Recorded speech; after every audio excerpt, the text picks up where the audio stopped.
السلام عليكم ورحمة الله وبركاته أصحابتا walaashan yimno idin la isku soo noqod wanaagsan meel wada duub joogtaan waxaan idin leeyahay soo dhawaada maanta waxaan sameysanaynaa cabitaan yar ayaan rabnaa inaan sameysano waxaana ka sameysan doonaa waa canab aan meesha kusoo diyaarsanay laba xabo moos oo soo jartay strawberry lows yar ayaan soo qaatay iyo vanilo iyo caano ayaan soo qaatay oo loofata ah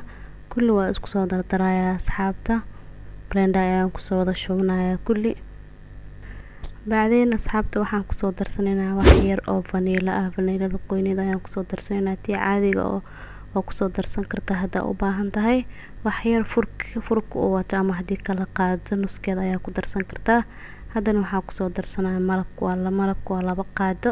oo buuxda ayaan ku soo shubtay maasha Allah asxaabta halaga faa'iideysto smoothie-gan aad iyo aad ayuu u fiican yahay daad hadaa sameynaysid caadi hadaa u cabbi rabtid maasha Allah aad ayuu ku anfacayaa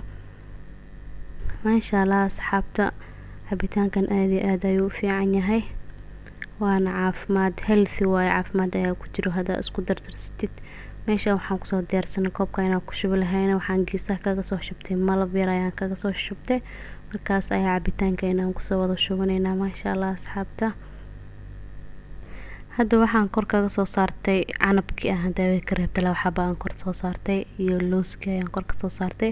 ama hadaa u baahan tahay looska waad shiidan kartaa isagoo wada ayaa kor kaga shuban kartaa maasha Allah tabarakallah asxaabtan ayuu nooga soo baxay ka faa'iideyso waxaan ayaa idin leeyahay asxaabta idinka dankiina